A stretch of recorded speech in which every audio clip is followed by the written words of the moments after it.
The Sisters Grimm podcast is intended for mature audiences only. Please, listen at your own discretion. Tiptoe through the window. The blackest eyes, the devil's eyes. If it doesn't fit, you must acquit. The most notorious serial killer in the nation. The Night Stalker. The Boston Strangler. The Son of Sam. The infamous Zodiac Killer. What's your favorite scary movie?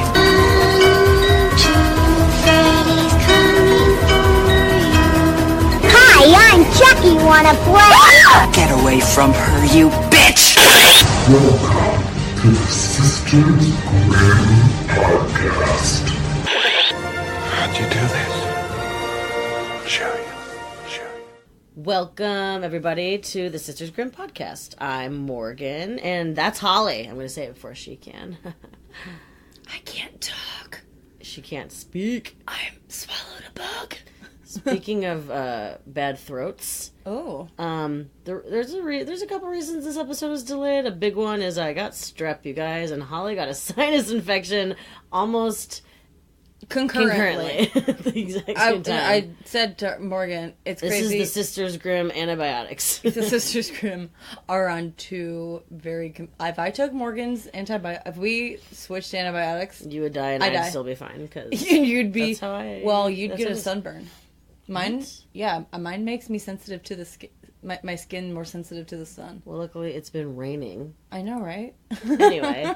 So finally, you guys, we are at John Wayne Gacy Part 3. This is when shit just gets so...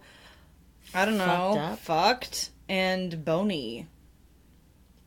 Bones, dude. Bones. Like, everywhere.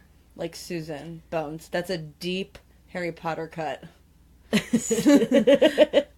Did you have a little something?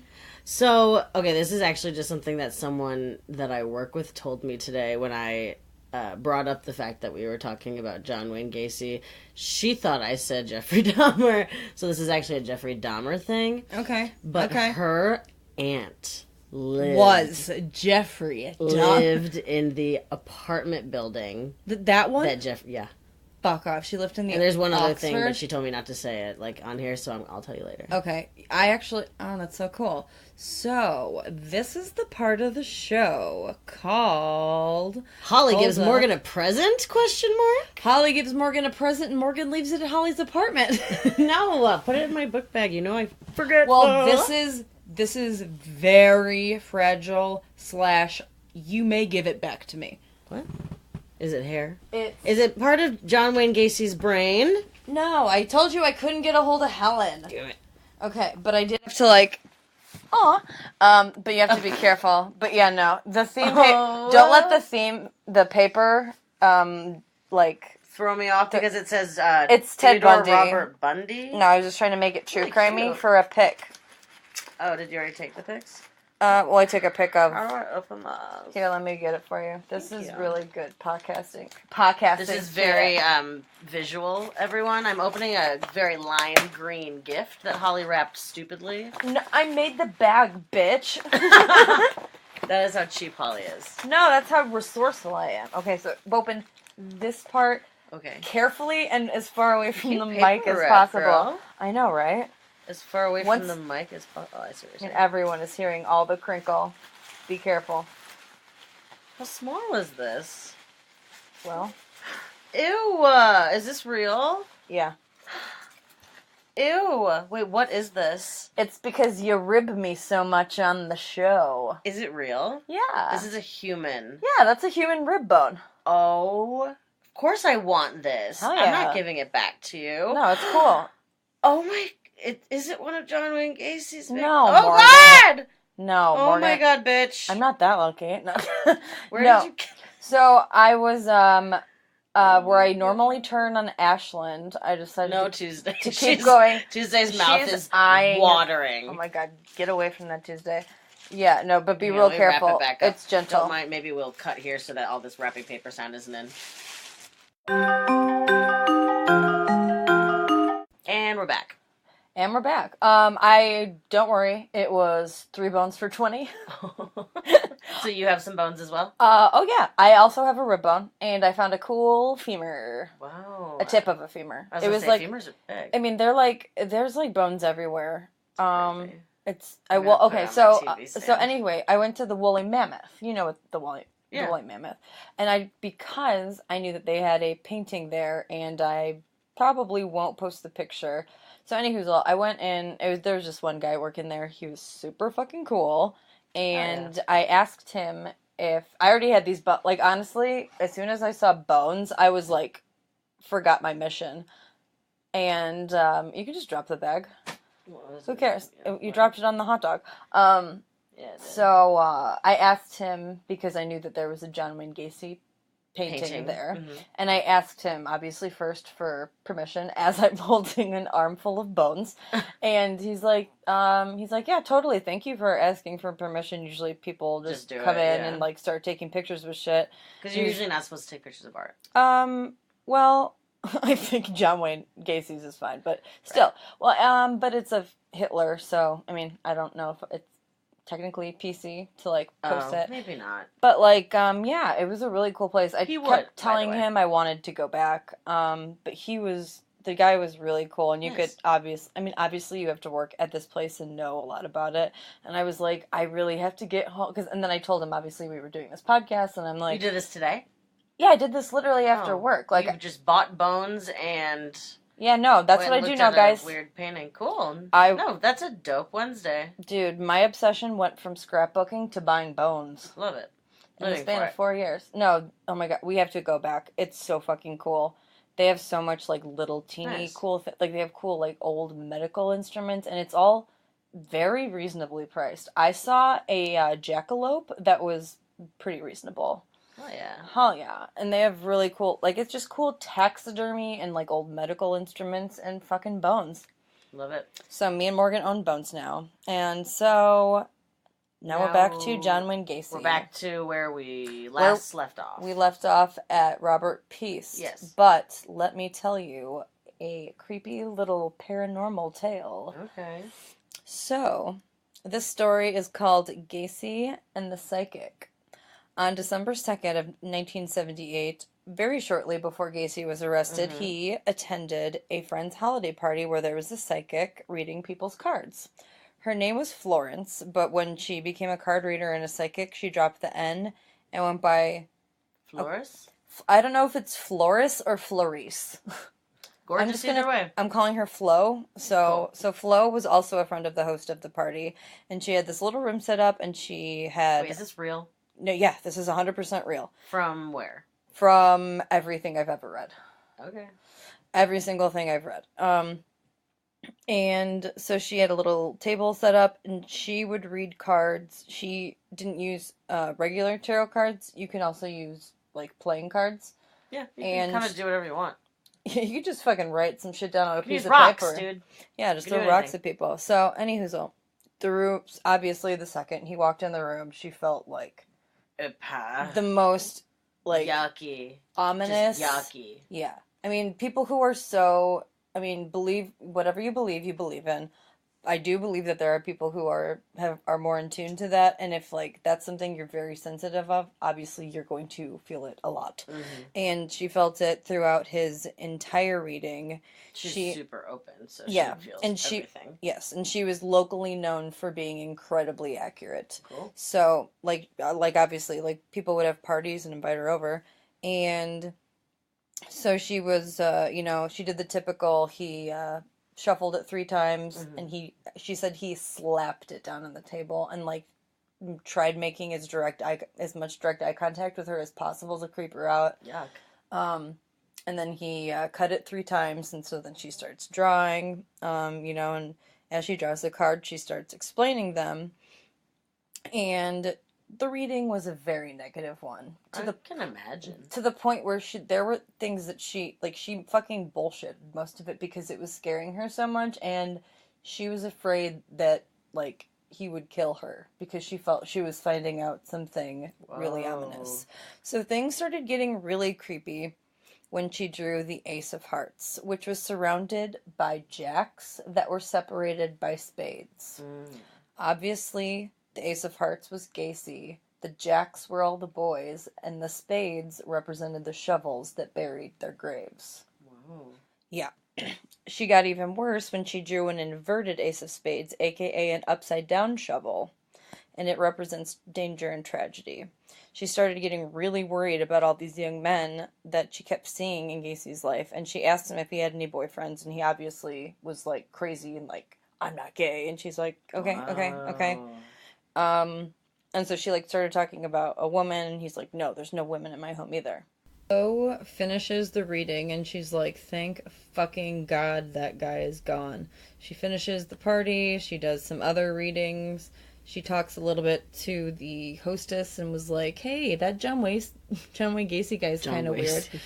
And the friend was like, no, he's a great guy, you know, he's a stand-up citizen. And she's like, okay. All right, cool. Okay, bye.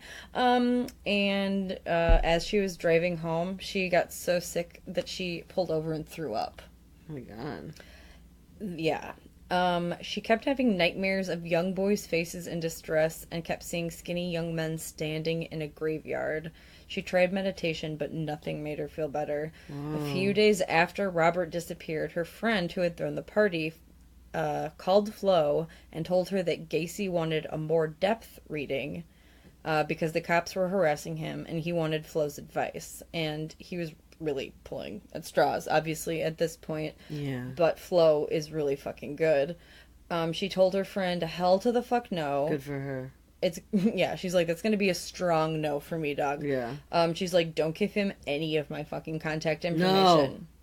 No. But he tried getting in contact with her until the day he was arrested. Oh my God. Well, he did a lot of weird shit before he was arrested. Yeah, he was that brought a little tear to my eye. Yeah. The seeing skinny boys in graves and how terrifying would that to be carrying that with you? Like, she carried all of this. That's what happens when you're that open, is it can come into your life. Exactly. Like, if it's I wonder if she shit, felt anything when he died. Oh, I hope it made her feel better. Yeah, honestly, that's what I'm saying. I hope it made her feel really good. Yeah. So, everyone was so shocked, obviously, that Gacy was capable of doing these atrocities, but not Florence. Well, duh. I mean, Floris. Flo, she knew, because she had been hiding the secret of, like, actual meaning of his car reading was that he was a violent child molester and killer. And she was too afraid to tell anyone that. That makes sense. I mean, especially, like, yeah, you don't want to say that to, like, a group of people who are his friends. Especially on Christmas. Yeah, it's not, like, really what we want to say. Well, and I think she also kind of tried starting to talk to her friend about how she thought Gacy was weird, and her friend obviously was like, no, shut he's it great. Down, yeah. So she's like, okay, well, you're clearly not the one to talk to about this. Florist never used those cards ever again. Ooh, I bet you she burnt them. I would. So, okay. Also, I read in this article that answered a question that I had been searching for a very long time, which was, what happened to John's dog after he was arrested? Because in books I read, they talk about John's dog, like how he's barking and how they let him out. So I found out the dog's name was Patches. He was a Lhasa Apso. And that dog saw some shit. Towards the end, Patches started to whine a lot and wouldn't go anywhere near John. And once he realized he was most likely going to be arrested, he gave Patches to a neighbor. The first time that the neighbors let Patches out to go out, like outside to go to the bathroom, after Gacy had left, Patches bolted out of the door and was never seen again. Wow. I really hope just Patches found a better life for himself. Me too, man. Like, at least like a hot dog girl. I've been in that neighborhood, I'd be like, still too close. Because it's a very small neighborhood. Well, fuck. Alright, so... Yeah. So, yeah, that was a little... So, okay, so Robert Peast was the friend of Flo's friend. Is that how that all came together? No. No, it was Gacy's friend was throwing a holiday party, and her friend Flo was there as a guest / card reader. Right. So we last left off with the murder of the murder Robert of Peast, as Peast, we know. and when they found his body-ish. Yeah, so like we discussed, this was Gacy's biggest mistake because not only did he take him somewhere public, he took him somewhere public where people knew him. And he also had a lot of shit going on that night. Yeah. Like, he planned horribly. He's stupid. He's a stupid. So when the police questioned Gacy about whether or not he left with Robert, because Gacy was immediately questioned. Oh, yeah, 100%. Hot dogs. He claimed that he talked to 2 boys. One of them might have been Peast, but he didn't leave with any of them, and he definitely didn't offer any of them work. Right. Lies. Big he ol' also lies. said that he would be more than happy to go down to the police station for questioning, but that at that time he couldn't because his uncle had just died. Yeah, no, literally, yeah. So what's fucking crazy is he kills Peast. He gets a call from a friend. Do you have that too? Wait, a call from a friend. Yeah, the call from he misses a business. He missed a business meeting because he was killing Robert Peast, yeah. And then after that, he got the phone call about his Uncle Harold. Yeah. Yeah. And so, okay. So then that happened, and the police were like, okay, well, we still need you to, like, come in, so come in. And so then later, like, that night, or, like, I guess the next morning, because it was 3:20 a.m. when Gacy showed up at the police station, he was covered in mud. He looked all fucked up and disheveled, and they were like, what the fuck happened to you, dude? He's like, oh, I just got in a car accident. Yeah. He did. See. So... kind of. That bought him some more time. They were kind of like, okay, you know, go home and, like... Well, yeah, they're like, obviously the lieutenant has gone home. It's fucking 3, you dumb idiot. So he goes home. But obviously the next day he's questioned, and he continues to deny any involvement in Robert's disappearance. He also denied ever even, like, talking to him or offering him work again. When the police asked why he had left the pharmacy and then later came back, because he left and then he came back around, like, 8 p.m. Yeah, because he left something there. Yeah. Is that in reference to that? He had left something there, but he claimed that like one of the workers there, whose name was Phil Torf, had called him to say that he had left his, like, pocketbook or something? his, like, day planner or something weird like that, because people used to have day planners back in the day. But when the police asked Torf about this, he said that he never called him about it. Oh, fuck. Yeah. He's like, I didn't call him. That big fat liar. Yeah, he was, like, stupid with his hate lies. him. So the detectives then, like, asked Gacy to basically give them, like, an exact recount of what he did on December 11th, the day that Robert was missing. Oh, boy. And at this time, they were also just, like, looking into Gacy more. He had, obviously, an outstanding battery charge against him, and they obviously found out about that really quick. And they looked into his other arrests, and they saw that he had been arrested for... Finally! Yeah. They saw that he was arrested Fucking for sodomy. For rape. Fucking, yeah. Yeah, Des in Iowa. Plains police, there are going to be some times I probably say at some point, like, dum-dum police. Know that I'm probably referring exclusively to Chicago. The Des Plains police crush. They're kind of with it. Chicago, like, fucking they had encounters with Gacy and were just like, fuck yeah, it. they would have never done anything because they would have never put together that his murders were all from one person. Kozenchek was like, because that's what Chicago. Go! That's what Chicago does. Everything is a one-off, even when it's not, and that's like why we never know if they're serial killers. Oh, that was the other thing I had to tell you. That I also have a story. That guy showed me something, but I can't tell you about it because I can't. Okay, fair enough. Fair enough. Okay, so blah blah blah blah. So on December 13th, a judge ordered a search of Gacy's home because of all of this, like, all of this weirdness, people saying that they saw him with him, and then he had, like, all of these arrests, like, on him. They were like, yeah, your house is getting searched. So the warrant was to look for Robert stuff? Anything that could find Robert. Any, like, way that they would know he was there. So, to explain search warrants, like, for instance, there has to be a rhyme or reason why it can't just be like, we want to look at your house. It has to be like, we are looking for this, because the first and the second one are for different things. Yeah, so like, for example, say they're trying to find your keys, they can only look in your house where a pair of keys would be. But if it, and Robert, and that's the thing, is it could be anywhere if you're hiding it. It could be in your toilet bowl. Well, but you can only look in, like, places that you can't go searching, because that's when obviously things get into the gray area and things get nasty. So what they did find, because they didn't find much that had anything to do with Robert in the first search, so nothing was able to be arrested upon. They did find a lot of like ropes, handcuffs, stuff that he was just like, I'm just into BDSM. He's like, I just like BDSM, fuck off. They also found John Sink's ring. Yeah. The one with his initials, JAS, on it. Mm-hmm. They found really small clothes that they were like, this wouldn't fit this guy. And they also found a lot of driver's license, which you'd think initially they would be like, okay, this is very weird that you have all these driver's licenses. Also, you'd think they'd be like, hey, this kid missing. Hey, this kid missing. Well, yeah, but that's the thing, is they were all Chicago cases. I know. Because only the last 5 were Des Plaines. So, okay.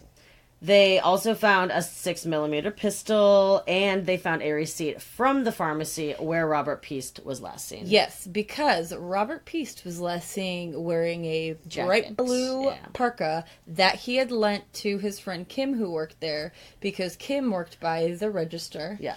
And it got cold, and she was like, hey, Robert, because they used to date a little bit, and she was like, hey, Robert, can I, like, borrow your coat? And he was like, yeah, bitch.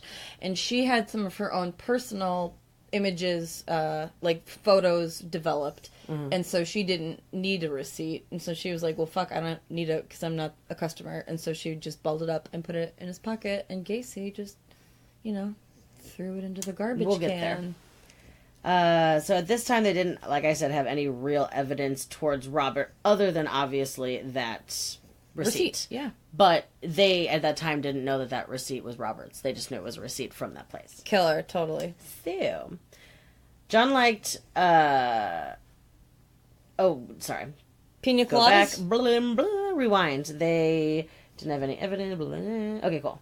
So all they really had at this point was witness testimony.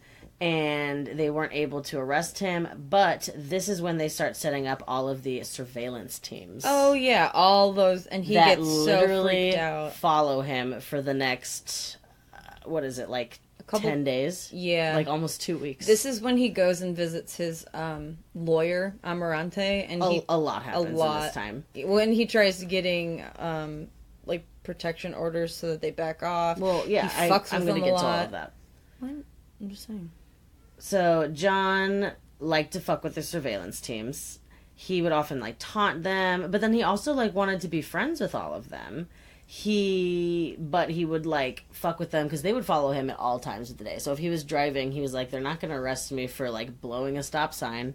They're not going to arrest me for blowing all these green lights. And so they were, like, he would just speed away from them, and then they would lose him because that's what he was trying to do. Because he's a fucking dickwad. Yeah. And, but like I said, he also was like buddy with them, and he was like, they would go out a good on old steak Midwestern dinners. boy, and he would offer them in for like fucking like breakfast. I don't know, but he's a fucking sociopath. That's his. Well, that's his tendency of not realizing the gravity of the situation. He just sees them as other people in his world.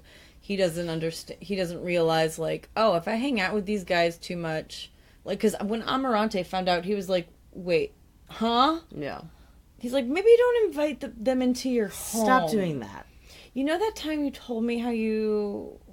Yeah, like, it's so stupid. So around this time, Michael Rossi, who we know, a PDM employee, he reached out to the police, and he started talking to them about the disappearance of his friend Gregory Godzik. Yeah. Also, this is the time, around this exact same time, this day, basically, because this all happened in the matter of a few days. They traced the ring to John Sink, who was a missing boy.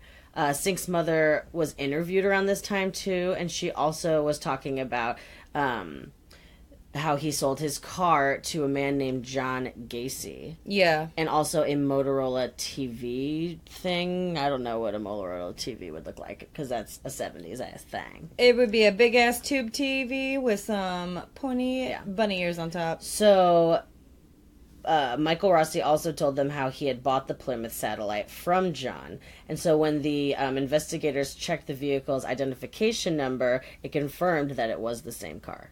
Yep, VIN numbers don't change, bitch. Nope. So Gacy's own car was an Oldsmobile, and that was also examined extensively, as were a lot of his like PDM trucks as well. Oh yeah, totally. While searching the trunk of the car, investigators discovered fibers which looked like human hair. Ew. They also had brought in 2 German Shepherd search dogs to search the car and for any sign of Robert Peast. So they were only searching for Robert Peast solely. At this time. At these dogs in this specific time. Okay. One of the dogs went to the passenger side of the car and laid down. The dog's handler explained that this is what is called a death reaction, which means that Peast's body had been in the car, but he was not alive. Oh my god. Dogs are smart. They can... Dude, it's insane. What if the dog was like, he like whispered to his like, one of the cops, and the dog was like, hey, come over here for a second. I know we're looking for Peast, but I smell like 5 other guys. Yes, there's like a lot of dead dudes. I only wanted to tell you first because we're partners, right? This is a Turner and Hooch situation. Right. So, Michael Rossi, like I said, he continues to be interviewed and questioned by the police because he comes forward with all this information. During his second interview, he explains to the detectives that during the time of the summer of 1977, Gacy had him and other boys spreading 10 bags of lime in his crawl space. Yeah, and they were like... So this is when they start hearing about the crawl space stuff. And that's how when the police weird get turned it on is. to this. Well, they're just like, what? Because of the way he dug them, right? We'll get into that. So Gacy is starting to get very unnerved by the constant surveillance. Anyone would. He started going to a psychic. And she was like, nah, bitch. He was also drinking a lot and looking like a real bag of shit, is what everyone was saying. Oh, and everything I read, they described him like... They're like he was all 100% jowls. Like, he was like a maniac. He looked like that one character, you know what I'm talking about, the King Gungan in the first Star Wars. So around this time when he's being all fucking crazy, he invites some of the surveillance guys out to breakfast. During this time, he has the infamous statement where he says... He's talking about his life to them, you know, about his wives, about his job, and about how sometimes he dresses up as a clown. And he says to them, you know, clowns can get away with murder. Yeah. You know what you don't say to cops? You know what sounds dumb when you are being investigated for murder? It's telling people you're a cop and then being like, no one thinks cops kill people. Pee-pee. No one kills pee-pee with cops. So the same day that Michael Rossi was interviewed about, like, laying the lime and all of that, and this was December 18th now, Gacy was also... This is when he started filing that civil lawsuit against the Des Plaines police. Yes. To the tune of $750,000. Ay. He is such a fucking loser. Him and Amarante really needed that money. Yeah, for sure. So the civil suit was obviously to stop this surveillance on him indefinitely. And then the next morning, December 19th, the suit was filed, but this is also the same day that Gacy... Oh, so on this day, Gacy again invited some of the surveillance detectives into his home, this time for lunch. One of them slipped off to use the bathroom. I'm doing air quotes, only Holly can see that. To use the bathroom, but really he was actually trying to find that Motorola TV and trying to get the... trying to get the serial number off of it to see if it was that. But instead, when he was in the bathroom, he started smelling rotting, what he could only think was just decaying corpses. He had like some sort of background in knowing what dead bodies smelled like, and he's like, it smells like that. The heat was on.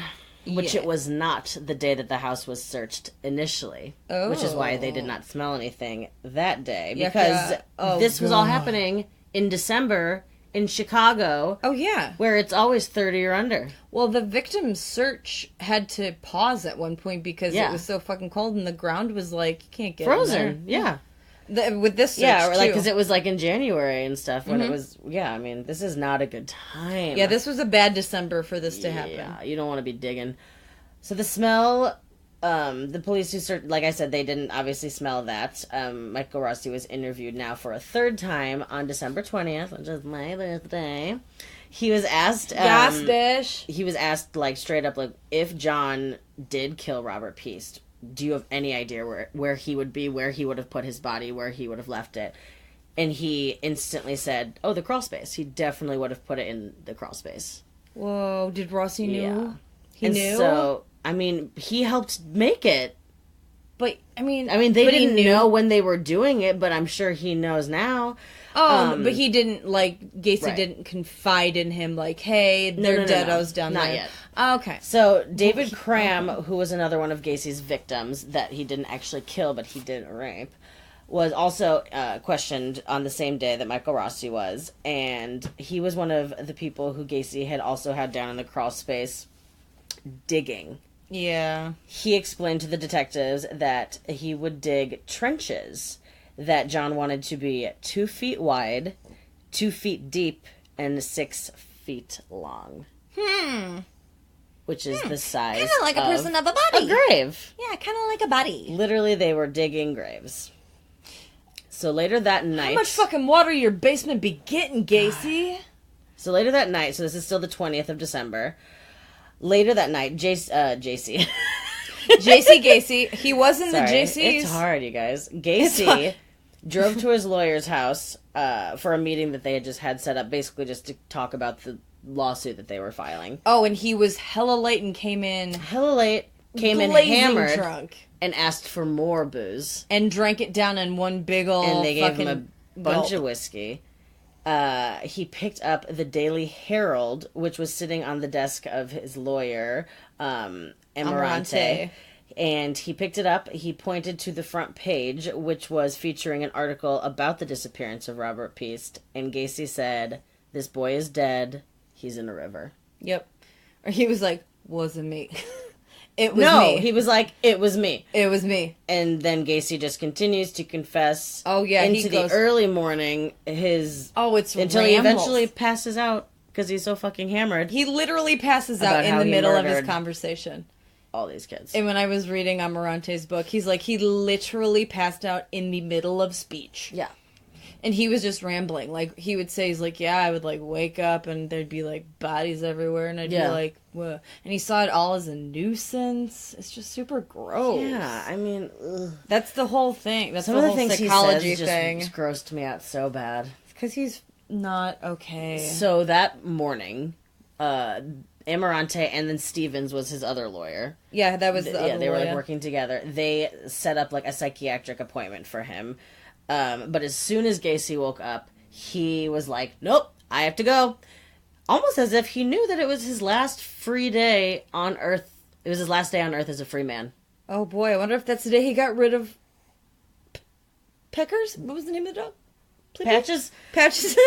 Okay, so when he left, he drove to a Shell station to fill his car up, obviously. He was driving a rental, because his car was being searched for bodies. Yeah, no, his car was... They probably destroyed it. And during this time, he met a kid named Lance Jacobson. This kid, he gave him a bag of weed, and then the kid obviously instantly gave it to the surveillance detectives. Because he was like, you're the fucking cops. This dude just gave this to me. And he whispered, the end is coming for me. These guys are going to kill me. I would have been like, thanks for the weed, but I'm gonna tell them you're a serial killer. Okay, bye. I would pocket the weed and be like, hey, this weird guy just came up to me. He gave me something. I threw it away. I threw it the fuck away. So then Gacy drove to one of his really good friend's house, Ronald Rode, who was a fellow contractor of some sort, and he basically just like did the quick version of the confession to him. Hugged him a bunch, told him he loved him, said I killed 30 people, give or take a few, and left. Then he met up with Michael Rossi and David Cram. Ooh. confessed to them, confessed to all of his confessions, told them how he had confessed to his lawyers. So the Confessions Part 2 by Usher? Pretty much. But by Gacy. So then... Much more song. John had another appointment with Stevens, his lawyer, and so he asked Cram if he would drive him there. I'm sorry, but I probably wouldn't drive the fat guy who raped me to his appointments, but whatever. That's just me. I'm not trying to victim blame. Sorry. So, at this meeting, David Cram told the detectives, because they were obviously still following, that Gacy had told him and Rossi that he had confessed to the murders to his lawyers the night before. So they now know that he's confessed. Yeah. After the meeting... It sucks the lawyers can't be like, hey! They can't. No, they can't. Yeah, no, I know, they can't. Oh, yeah, no. So after the meeting, Gacy then asked Cram if he would drive him to Mary Hill Cemetery, which is where his shitbag dad was buried. Ew, well... Yeah. That fucking... Gross. You guys remember part 1? It was so long ago. Hey, remember how part 1 took place back in... like 2002? Anyways. Yeah. Remember his piece of shit daddy who used to lock himself in his scary ass basement? Yeah. So, okay. Still loved him. So during the time that John's out doing all of his final see you laters, the police are gearing up for their second search of Gacy's house. So this search was specifically to search Gacy's crawl space for the body of Robert Piest. Oh, God. So when they arrived at his house, they noticed that John had unplugged his sump pump.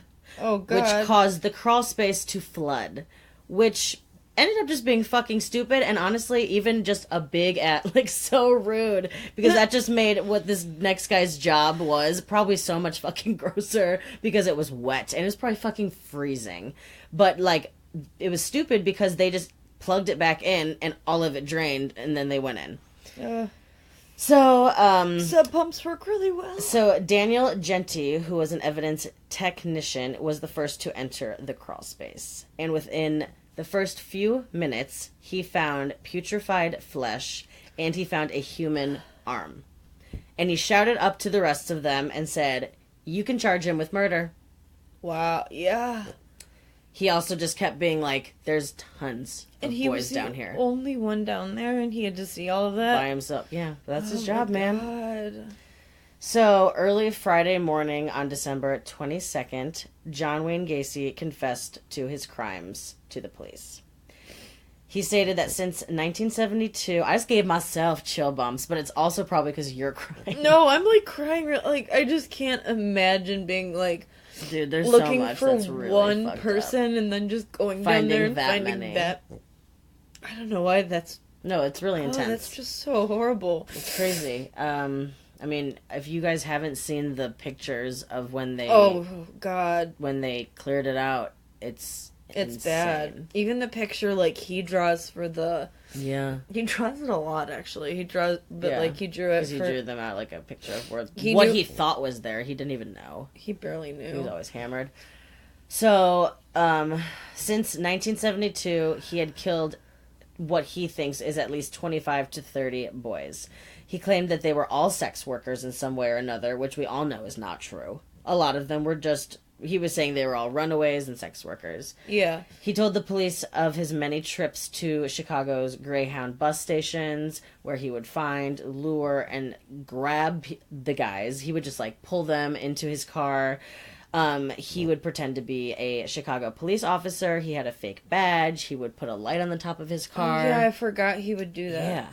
But more often than not, he just said he would offer them sex and jobs, and they would just come with him. Yeah, a lot of, he would pick, he went to Cabrini Green, and there's a place called Bughouse Square there, and just in that area, and he would pick up dudes, during his cruising years. Mm-hmm. But I don't think he killed, he didn't kill all of them. Yeah. But, man. He then explained to them how he would torture the boys. He told them how he would, do the handcuff trick, how he would handcuff them and then strangle them. He would stuff clothes down their throats so they wouldn't scream. And then they would choke on them. He said that sometimes he would sit and watch the boys convulse slowly for hours until they finally died. I also read that he would put the cloth down their throat because he learned that, like, death juices would start coming out of their orifices. So that's why he didn't have an accomplice. He put the fucking rags down people's throats. He also talked about doubles nights, as he called them, which is when he would kill 2 boys and put them in the same grave. He said that he would keep the bodies under his bed for like 24 hours after killing them, which is so fucked up. Yeah, he liked sleeping next to him, too. Yeah, and then he would put them in the crawl space. He talked about how he had planned to pour concrete into the crawl space, but never got to it. Oh my God, the worst thing to not get around to. He talked about how the 5 final victims were all thrown into the Des Plaines River off of I-55 because the crawl space was too full. He was planning on maybe putting them in the attic for a second, but he just decided, no, I'm just going to dump them. So then Gacy goes on to explain why he was so muddy and disheveled the night that he showed up at the police station at 3:20 in the morning. That night, the reason he had gotten in a car accident was because he was on his way home from dumping Robert Piest's body into the Des Plaines River. That night. So the night that he was questioned, he had his body. I mean, I know he had most of their bodies. The first time the cops went into his house, Robert was in the attic. And was alive, right? No, he was dead. Oh, okay. But I did read that some of the victims were buried alive. I believe it. So 29 bodies were originally discovered in John's home. Most were buried in the crawl space. There was one buried under the dining room floor. John Butkovich's body was buried beneath the concrete floor of John Wayne Gacy's garage. That double concrete situation. Another victim was found buried in a pit wrapped in plastic bags in, like, his property. John's house was demolished April of 1979. There were 3 bodies that were initially found in the Des Plaines River, but also in April of 1979 is when they finally found Robert Piest's body, which was discovered in the river. In Morris. Some shit. He was in the lock they were all technically found in Morris. Yeah. In the, like, lock mechanism of the locks and dams, which, if you remember from last episode, we went into locks and dams, like, I don't know. Real hard. Like, we don't need to get back there, but... No. So that was the confession, and now we're gonna get to the fucking that piece of shit. It's almost like that could have been its own episode. It almost does. I went through it, but you guys were gonna make this a nice longy for you instead. Yeah, no, we're gonna give it a good one for you. Yeah. Wait, so fuck, I was gonna say something, but you're like really crying. Do you need a second? I need a second. We're gonna take like a little break. Fuck. I stopped crying. We had a break. I had a little moment there. So now we move on to the trial. Also, one thing that we have failed to mention, John Wayne Gacy was only 37 fucking years old when all of this happened. It's mind-blowing because he looks almost 60. He looks like he's in his 50s. He's an old-looking man. I'm like, this man cannot be 7 years older than me. There is no way. Also, he was only 5'8". Really? He was a young, much shorter man than I thought. Pretty short. 5'8's short. I mean, it's not like tiny, but like it's short for a man. I feel like for serial killer standards, usually serial killers are pretty big. Yeah, I mean, Edward Kemper was like a he was like 6'8". He was like a. But I mean, like Jeffrey Dahmer was like 6'3". Why do you know Ted the Bundy height was of so many serial killers? Because I would look at it once and I remember it forever. Okay, that's an interesting type of savant. Yeah, I know the actual heights, whatever. So, now that we get into the trial, Gacy's defense lawyer was Sam Amarante and Robert Mata, and then they had some other, like, side guys. I don't know what they're called. Assistant attorneys. And one of the prosecutors for the state was Terry Sullivan, and both Amarante and Terry Sullivan have written books, and Sam actually used to work for the state before he started his own private business and kind of switched sides, so to speak. Mm-hmm. And in Sam's book, he speaks kindly of Terry, but I don't get that same level of kindness from Terry as he talks about Amarante. So I feel like there was maybe some contention there, which I guess Probably. I would understand. I mean, it's weird. It's like you're kind of like versus each other because you're like arguing with one another. Because like there's all that like objection or like fuck off or all those other things. All this stuff. Dun dun. This is where we'll put in the. Yeah, that's where we'll put in our stinger. So like you were talking about the night before, he was arrested. He went there the night before he was arrested, right? Yeah. Yeah, and he was because then that last day was his yeah, last and then day. like you said, he would be like, "Oh, I didn't do it. Oh wait, no, I did do it. Here's the bodies. No, I didn't do it." Yeah, because he was an Indian giver with his confession. Yeah, and because he had mental issues. Also, right now, I'd like to take a moment. The last episode, I kept calling the Richard Daley Center the John Daley Center. Yeah, John Daly is both is a golfer, and and then there's also a John Daly who's a comedian. It's Richard Daly, not the John. Richard Daley Center. Richard Daly Center. So on December 29th, 1978, Gacy has scheduled arraignment at the Des Plaines Civic Center. I meant Des Plaines. Fuck. Des Plaines. Des Plaines, and it was surrounded by armed police and police that were in plain clothes. They really fucking thought like someone was gonna break in, do some shit. So after waiting, the judge finally announced that Gacy was refusing to leave his room at Cermak Hospital for fear of his safety. The judge was like, I get it. I'm sure there's plenty of people in the community who would love to serve up some Dexter-style vigilante justice towards this motherfucker. But although John was never officially threatened, the police did receive several religious tracts and letters from, like Morgan said before, air quotes that only Morgan can see, got letters from God. Yeah. Yeah. And they also got a note saying that spaceships should stop dropping people like him off at Earth. Always. Don't you hate getting letters from those people? Don't you hate those people? The writer of this book put in little things, like, he made fun of the treasures chest in Boys Town. Like, fuck Love you. it. Some places have, buckets of dildos in the window. Get over it, you That is just Boys Town. I love it. I love free condoms. Fucking love it, bitch. So, I love getting free condoms at the local wig shop. Boysenberry. So, although Gacy had the right to be in court for his arraignment, as we all do, he did not have to be there in order for it to proceed. But Amarante had not been told that John wasn't coming, and he was super pissed and frantic, and he was trying to get the judge to reschedule, but the judge was like, no. No. He doesn't have to be here. You're here. Let's do this shit. So, let's rock and roll. Let's fucking rock and roll, bitch. So, Amarante was granted his petition for an order to have Gacy receive a psychiatric evaluation to determine whether or not he was mentally capable of understanding the charges against him and of assisting in his own defense. The state would have the Cook County Psychiatric Institution evaluate Gacy, and Amarante was permitted to select his own private psychiatrist to evaluate Gacy too. There were, I want to say, maybe too many cooks in the kitchen regarding psychiatrists. It kind of reminds me of like the OJ defense team. A little bit, yeah. There's too many. Yeah. And they're all lions. You can't, as much They're as all it alpha. sucks, they're all talking about words that can't even be put into layman terms. They're talking about things people don't understand. They obviously didn't have some DNA shit, but like, you can't explain that kind of stuff to people. And it also gets fucking really boring and people just start tuning it out.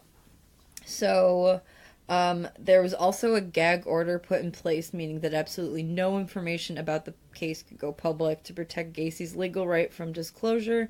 That could affect the case regardless, though. The prosecution's, I think it was one of the pathologists of the case. He was on some local Chicago station and was asked a question about Gacy. And he said that he believed that a sane person was completely capable of killing someone. So Amarante... I agree, yeah. Well, yeah, no, same, true. And Amarante... But at the same time, there was a gag order in place and you weren't supposed to talk about anything. Also, the Chicago Tribune published a paper with a picture of John on the front cover. If you've seen it before, it's that one where he looks like fucking shit, like he's about to throw up. He's like strapped. Or he's strapped. He literally looks like he just finished going like, I I mean, it's John Wayne Gacy, so we can make fun of how shitty he looked while he was sick, fuck him. right? Okay, yeah. So, yeah, that picture was actually taken by a deputy sheriff who ended up being fired for doing so.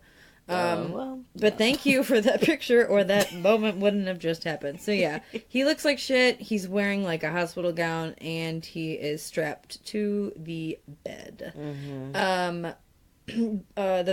He, however, though, was strapped to the bed for an alleged failed suicide attempt. Alleged because Oh, yeah, I forgot to bring up that what got him arrested, because before they could try him for murder, they arrested him for selling weed to that kid. You said that. Did I? Yeah, remember earlier I didn't say he got arrested for it. Oh, that he got arrested for that, too. That's what they booked him for, because people were saying that he was, like, I think Michael Rossi was saying that he was, like, going to kill himself. And so they're like, well, we have to arrest this guy so he doesn't kill himself. Yeah, no. Okay. Oh, I see and what so you they mean. did the pot thing. Yes. Yeah, I forgot to bring that part up. You meant that part up. I thought you meant the other thing. I'm like, you definitely mentioned pot. Oh, yeah, I mentioned the pot. So... The girl never forgets the pot. Shut up. So when jail... I thought when jail. So Gacy was immediately sent to the isolation ward. Because he was sent to Cook County. And those motherfuckers... They'll fuck around. You know, that's what I love about people who have been incarcerated. They also hate child molesters. They're like, I killed my brother over a bagel bite, but if you fucking touch a kid, I will kill you. I will fucking kill you. I will make 14 shivs and put them all inside your eye. Anyway, so that's how people talk in Chicago, right? How Jeffrey Dahmer was killed. Yeah, it was a broom. But anyways, that's a different murder. Different murder. Also, yeah. Any hoozle. There were only 2 other people in isolation with Gacy, and both of them had also killed children. Either way, it's like they all go to the same place. Yeah, it's almost like people who killed children, like in the general pop of. And I know we talked about this in the last episode, but Gacy's youngest victim was 14 years old. Yeah, and that's bad. And a lot of them were 15, and a lot that's of them a child. 16. That is a child. That is a child. Really fucked up. That's gross and stupid.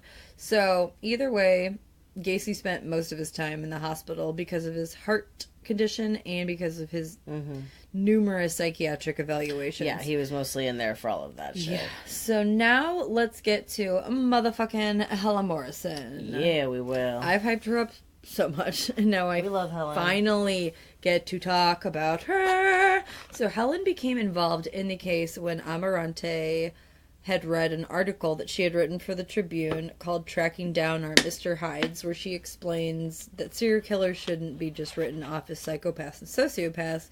It's a lot more complex, and it's not someone you would always label as crazy. Those people can commit murder, obviously, but not over a span of time like someone with the organizational skills of a psychopath. But some people can be fine and then become disorganized when they are committing their crime, a la... excuse me, the the Dr. Jekyll, Mr. Hyde theory. If you're not familiar with the book The Strange Case of Dr. Jekyll and Mr. Hyde, or if you've never seen the movie Pagemaster starring Macaulay Culkin and Christopher Lloyd. The story is about a lawyer who's trying to solve a murder that's been committed by Hyde, but spoiler alert, it was Jekyll the whole time. So actually, while reading this book, I found several similarities between Gacy's case and this story. Cool. Yeah, so like the lawyer, whose name's Utterson in the book, he represents Amarante, obviously, because him and Jekyll are like friends, and Amarante and Gacy were already friends. Yeah. Dr. Jekyll obviously represents Gacy's outward personality that shows that he's an upstanding citizen, nice dude.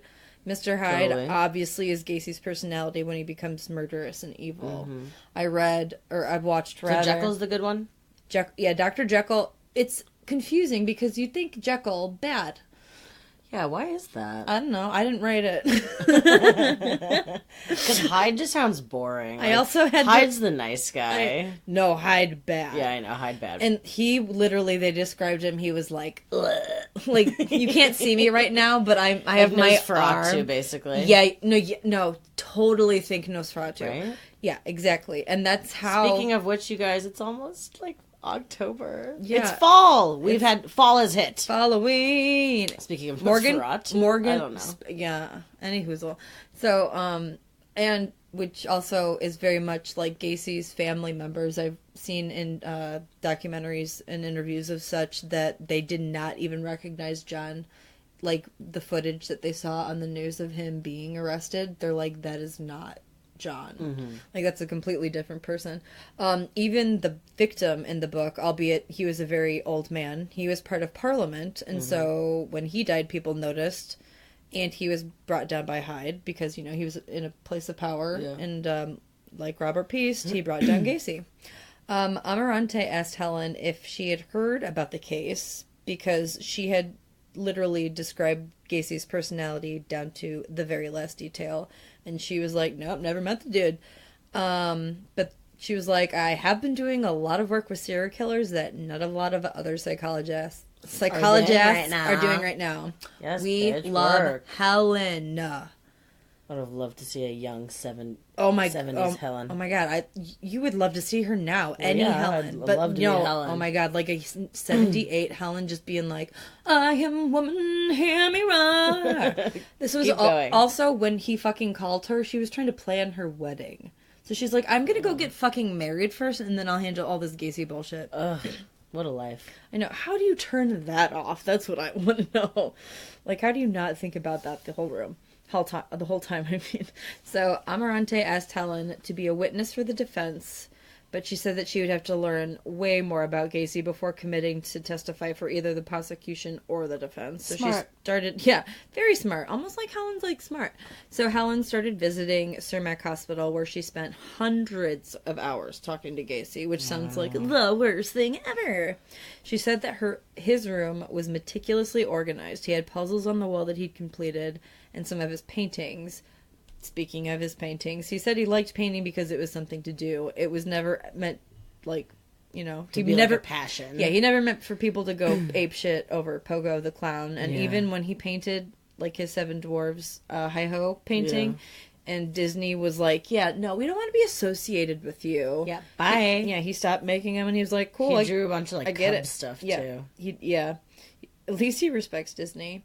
But yeah, Helen said that as soon as she met Gacy, she knew that Gacy thought he was way better than her and spoke only condescendingly to her. Ugh. Said dumb and stupid a lot, per usual. She said that he displayed grandiosity, which is something that goes far beyond cocky and arrogant. Yeah, and you underneath, just literally think that you are God. And underneath it all was a deep and terrible aggression. This is where Helen really made me think. She put serial killers into, like, their own kind of category, apart from psychopaths and sociopaths. Not the killers can't be, but she says that Gacy's pathology went way beyond any sort of psychopathy she had ever seen. In her experience as a psychiatrist, she learned that doctors can pick up on a psychopath's traits that person has learned how to pretend to do. They have no ability to be able to feel guilt or understand how anyone else feels, but these people can have their personalities modified and put back together.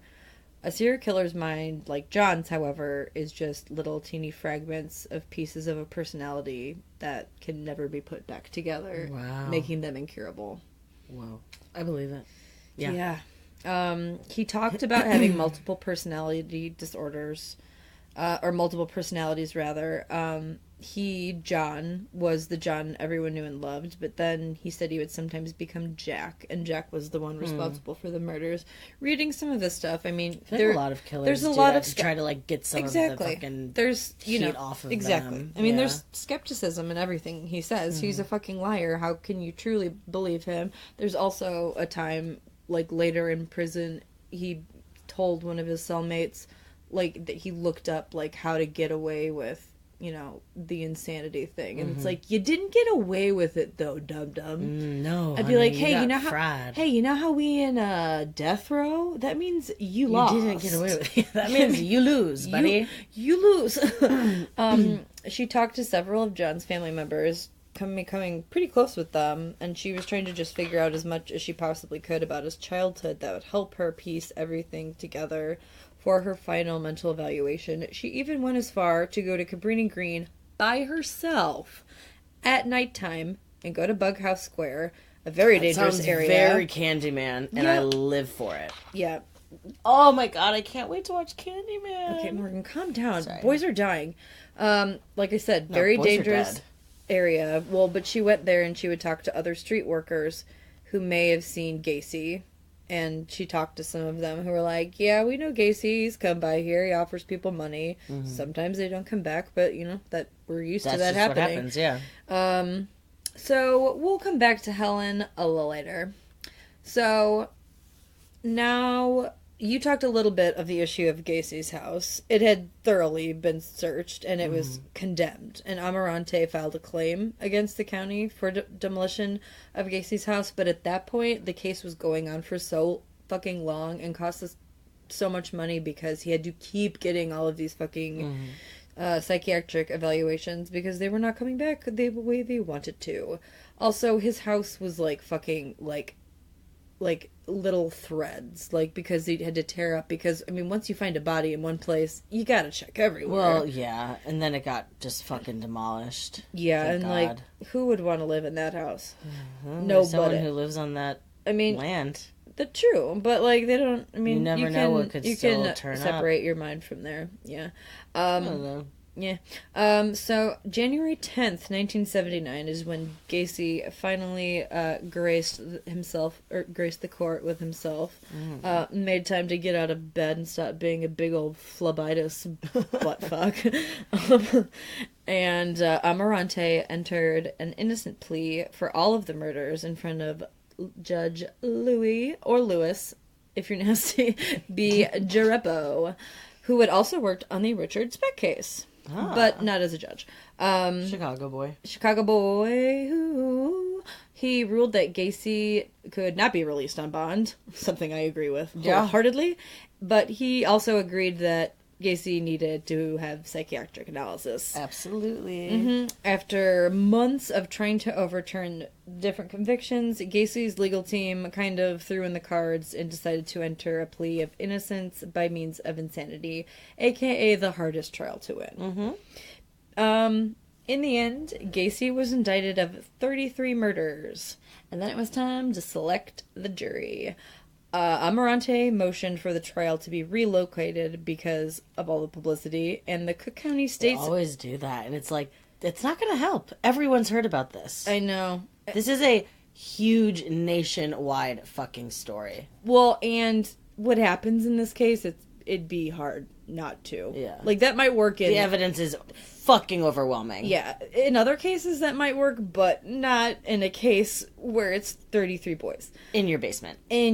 Yeah. And, yeah. So, let's see. Also, the Cook County State's attorney said that Chicago was large enough to get a fair pool of judges. I agree. You could. They only went to Rockford. It's only an hour and a half away. But he was hell-bent on getting Gacy sent to the electric chair. So after 13 months, 12 jurors were selected from Rockford, Illinois, like I said, about an hour and a half away. They were brought to Girepo's courtroom in the Cook County Criminal Courts building for the trial and were sequestered in a Chicago hotel the whole time. Mm-hmm. The prosecutors were Kunkel, Egan, and Sullivan. With all the time it took for Gacy to have his mental health status cleared, the state had to group all 33 of the murders into one trial because to do them separately would have cost thousands and thousands of tax dollars. Oh my God, yeah. Yeah. So... At some point you just have to kind of take what you can When get. it's 33 boys, it fucking sucks. It sucks because none of their families can feel any kind of real. Well, they were able to get it off their chest because the witnesses who took the stand were mostly psychiatrists and what are called life and death witnesses, which is a legal term, and it's whoever was the last person to see the victim alive, and also just other family members. This is when it's going to get a little sad.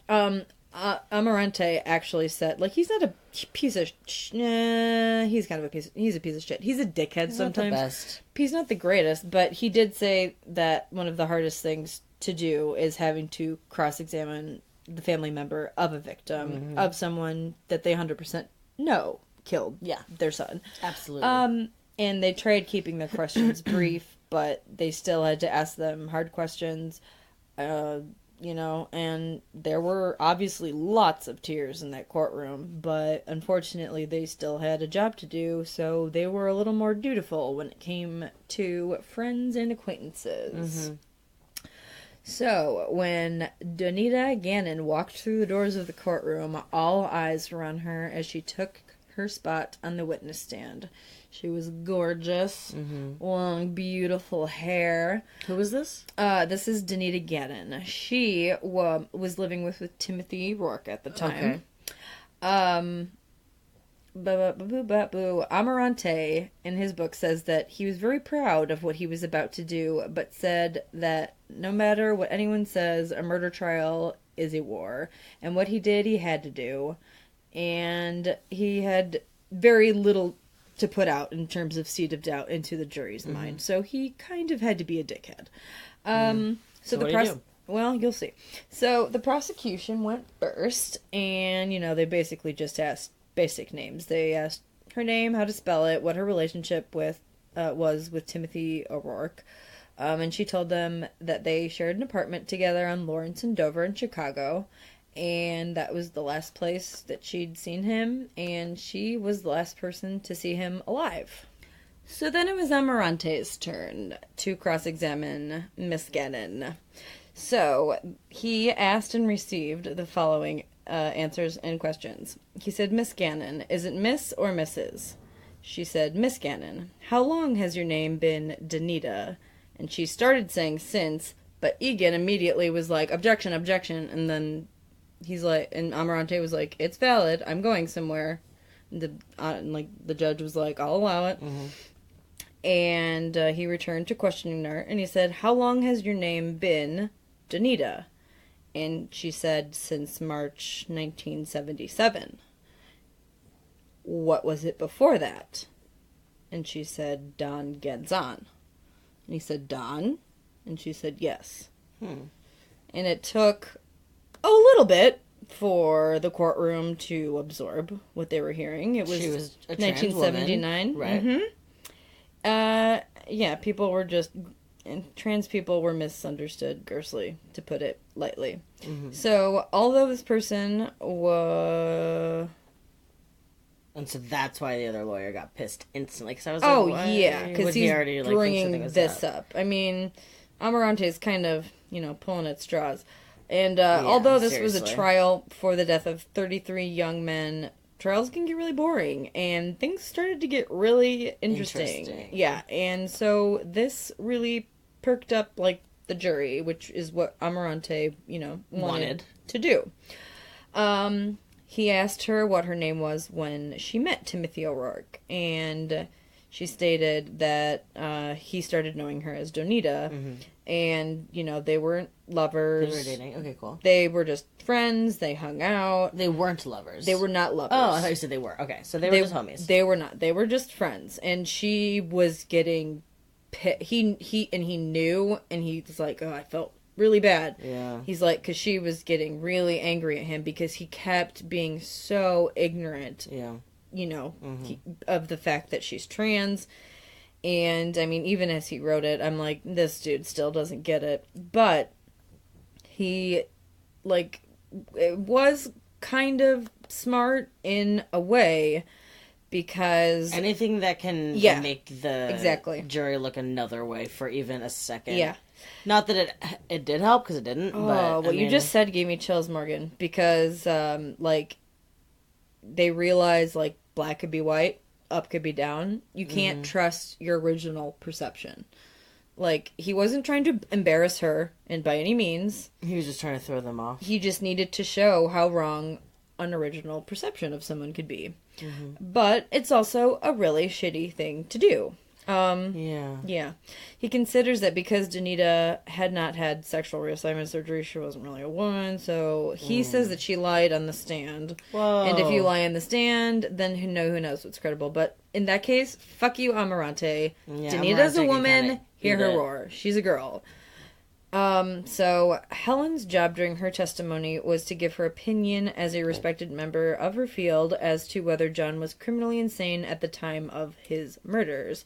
But Helen said that there is a huge difference between what is considered legally insane and medically insane, because medically insane isn't technically even a thing. Like, insane is like an archaic kind of word, not used in the mental health community. Person with mental disorders could have like a cocktail of disorders that make them into, you know, the beautiful amalgam that they become. Everybody is different. There were several psychiatrists, like I said, testifying on Gacy's behalf, both for defense and the prosecution. And according to Helen, apparently it's a real boys' club, which I really picked up on when reading these books. And when they would talk about psychologists, they never talked about Helen. Yeah, she was a feisty girl. The rug, which she shouldn't. No, she's a fucking baller. Also, during Jeffrey Rignall gave a reaccountment.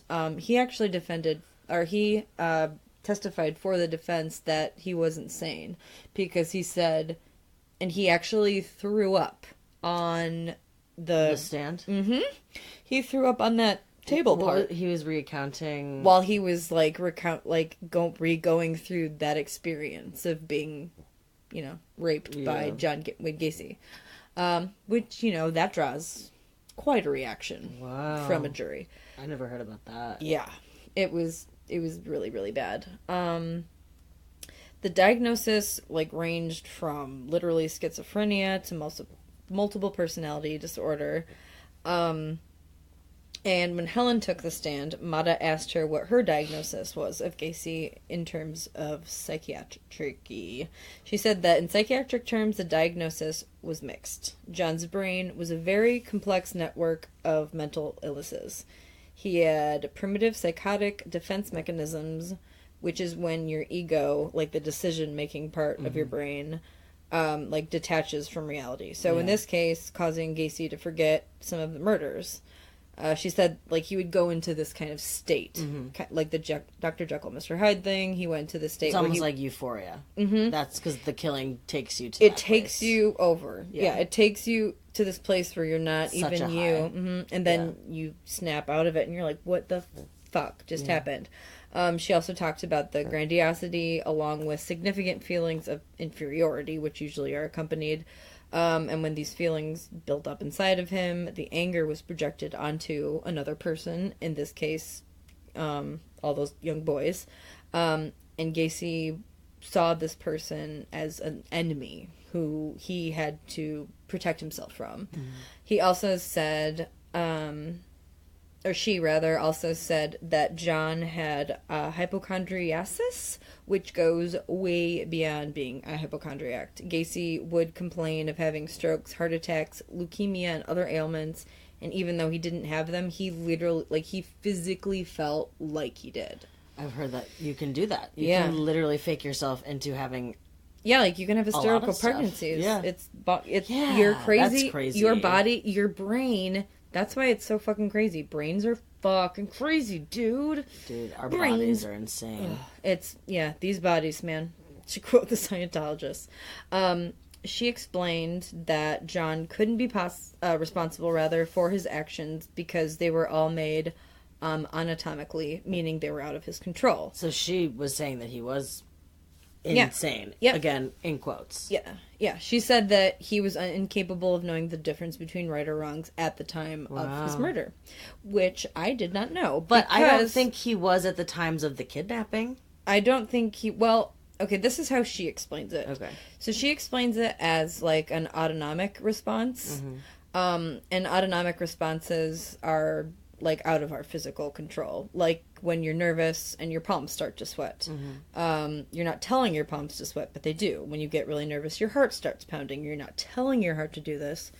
It's your nervous system telling you. Yeah, you almost wish you could tell it to stop, but you can't. Exactly. Yeah, it's crazy the things that make your heart race sometimes. Things that you would never think would. Exactly. And she talks about how Gacy had difficulty in maintaining object consistency, which meant that he didn't see others as separate individuals. He just saw them. It was Gacy's life Everyone else is just part of Gacy's life.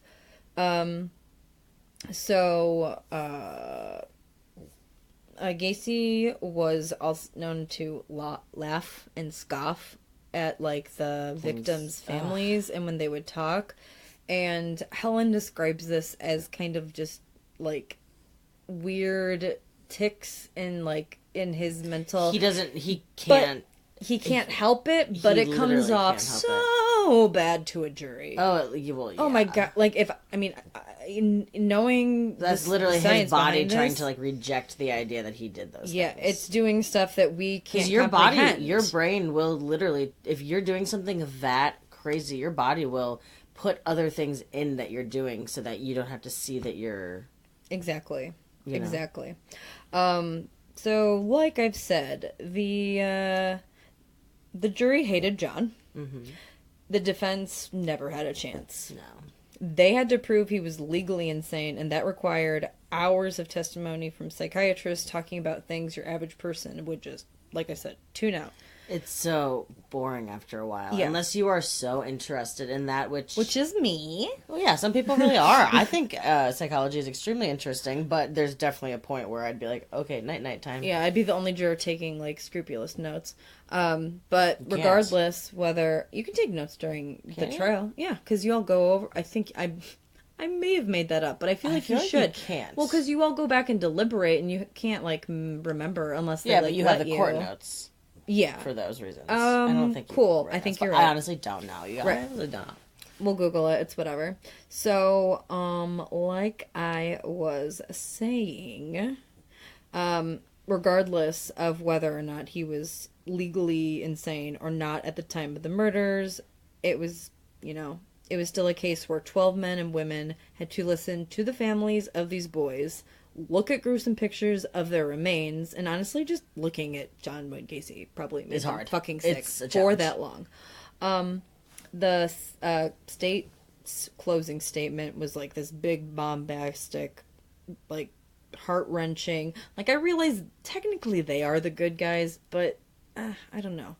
It's like they really, they had a really good case going from them. All they had to do was the, emotional. Mm-hmm. And that's what got him.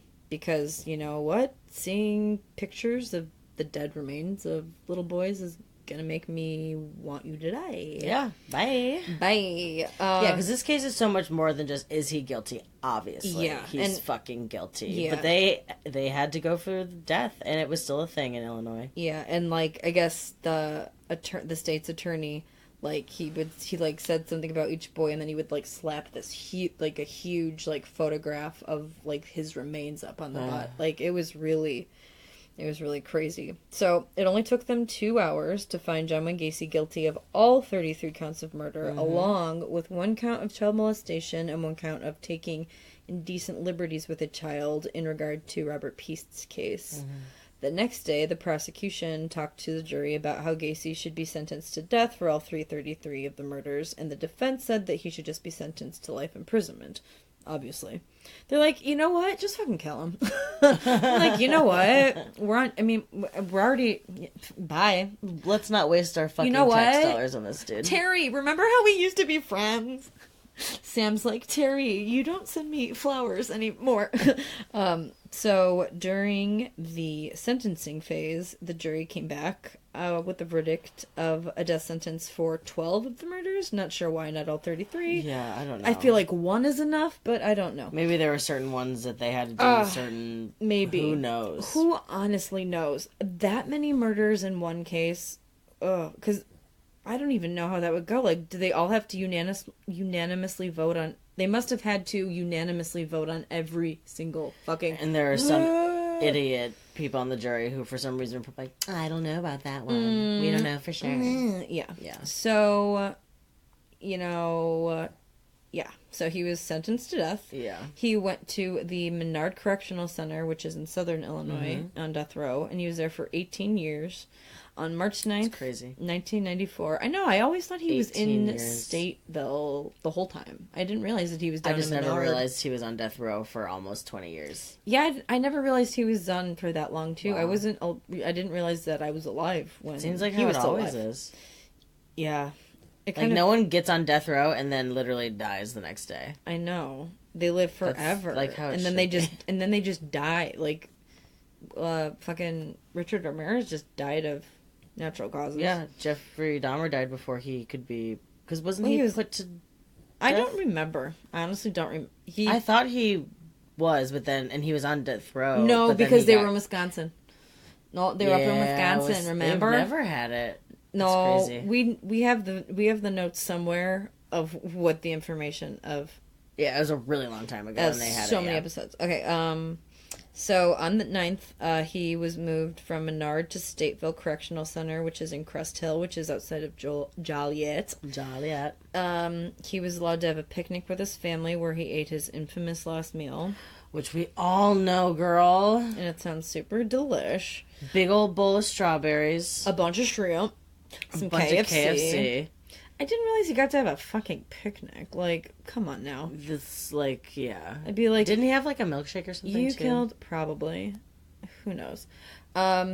So, before he died, he met with a Catholic priest who read him his final rites to the execution chamber. Now, I am going to read from the Time magazine from May 23rd of 1994. Hard copy. Hard copy, bought from eBay. Is that eBay? Ew, look how gross he looks. Yeah, he was 52 when he died. He looked pretty looks gross. the same, man. Yep, looks the same. Why is he smiling? Because he's gross. He's smiling in his fucking mugshot. Is that like the day he got killed? Probably. He's weird. He was cuckoo. Yucky dogs. Okay. So, his lethal injection would be 3 chemicals that would be introduced intravenously into his bloodstream. The first drug would knock him out, the second would suppress his breathing, and the last would stop his heart. The procedure was supposed to take no more than 5 minutes, but Gacy's took 18 minutes. A clog developed in the delivery tube attached to the arm. Gacy snorted just before death chamber attendants pulled a curtain around him because everyone was watching at the time. Yeah, like in movies when they like have like the room of people watching. Like you think it's a movie trope, but no, that really happens. No, that really happens. You're allowed to watch people die. Finally, only 2 of the legal drugs were steamed into him, and so the part that was supposed to make him not feel any of it, he felt it all. Good. There's been almost 600 executions in our country, and 18 have been botched, and Gacy's was the worst. Was the most painful, they say. Wow. Yeah. How happy does that make everybody? Yeah. That's like, I mean, we have to try to find a way to put a bow on the fucked up life of John Wayne Gacy. Well, I mean, for Helen and for all of us, the story of Gacy doesn't end when he dies. True. So he died he was pronounced dead rather at 12:58 a.m. And even though, like I said, he was dead, Helen was like, get me in there. She was waiting in her... Give me that brain. Yeah, she was hiding out in a hotel in Joliet because she knew, God, obviously, I live people... for her. I know. She was waiting.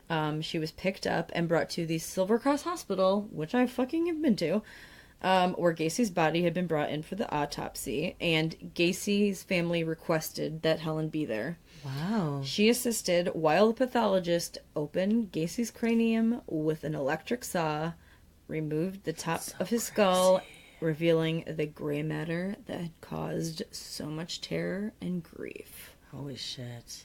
Yeah, just his little brain.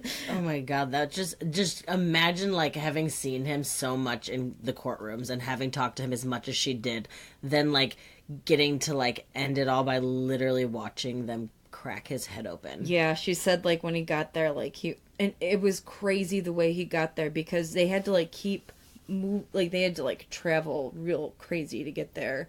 And Silver Cross is kind of, I mean, it's on the way, but like because people kept following, so they kept like putting him in different vehicles and stuff. It was crazy. I'm like, what the fuck? Are they gonna steal his body? Probably. I don't know. So, let's see. So Helen was given Gacy's brain in a jar, and after, forever. That was the only payment she took for the entire case. Was it? No. Oh. She's like, I hope not. She's like, just give me that sweet, sweet brain, if baby. I can get the brain at the end of all of this, then I'll do this shit pro bono. Yeah, I'll do this shit pro bones, baby. So she was actually dying to get her hands on this brain. I believe it. Because she wanted to test it, but she was not a pathologist, and she needed it, like, vivisected, so that it could be tested, and she didn't know how, so she had a very hard time finding a pathologist, but she finally found somebody. You'd think people would be jumping at the chance to be the person No, who did because this. they didn't want their reputation, because they were probably pathologists who would go on to possibly speak on the behalf of other cases, and you don't want to be associated with John Wayne Gacy. Learning from his brain? Like, who cares? I mean, like, fucking pussy, just do it. But, I mean, this guy isn't a pussy. Thank you, this guy.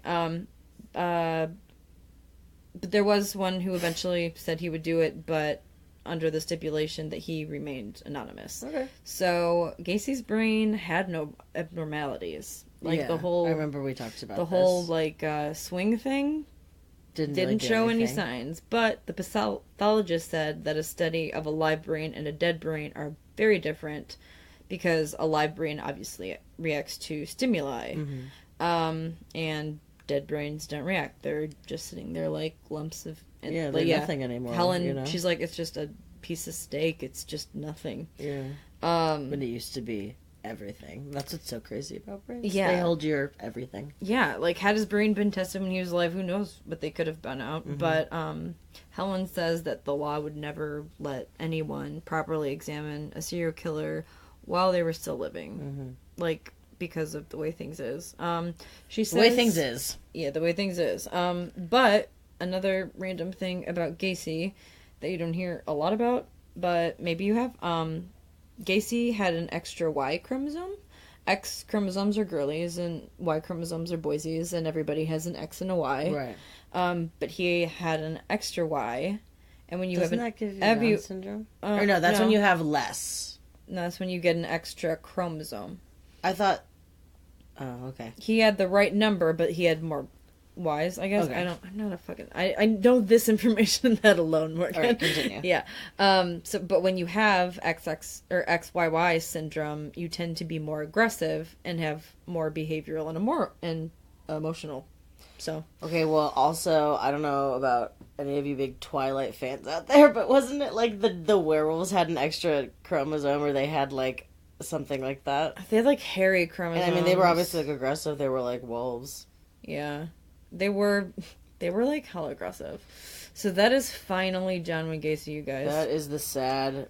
Sorry it true took us... stories. Sad but true. Gacy. Sad but true. It took us a while, but it happened. And that's all we can give you guys. And that's really all we can give you. That's really all we can say. But I will say, I'm excited not to read any more information about John Wayne Gacy. Yeah, for a while. can this just be a horror movie podcast for a while? Yeah, those are more fun to research because they're not so fucked up. Like, I was literally in my bed last night just, like, staring at my ceiling, being like... I mean, y'all heard me cry earlier, right? But no, obviously... There's a lot of stuff that I read that I didn't put in here because it was just brutal. And if you like that stuff, then go look it up, but not everyone does. But we're not into... we're not into gross it is out. what it is, but I don't like exploiting those kind of details. It's whatever. Yeah. So... just hit us up on MySpace. We'll try to get back to you when we can. We're on tour. It's bump like, us songs. Bump us your We're apps. used to bump Yeah, you would ringtones. Yeah, you would bump apps too, and then Freshman year, I remember bumping so many ringtones. iPhone 1 or just the iPhone. No, it was a Razor. Oh, you could do that on Razors? Man, We're getting grossly off topic. So, all right, guys. So yeah, Facebook, Instagram, all Twitter, that good stuff. all that good stuff. Tell us how you like this episode. Tell us how you feel about it. I read some comments made on Podbean that were from ages ago that I just now noticed. Oh. And one of them was so funny. Apparently, I don't even remember, but they were like, kudos on making a Gem and the Holograms reference in where you guys were talking about Jeffrey Dahmer. I'm like, bitch, my reference on him are forever. So, the end of Thanks, John Wayne Gacy. guys. Forever. Good night. Happy Thanksgiving. What? Halloween ain't happened yet, bitch.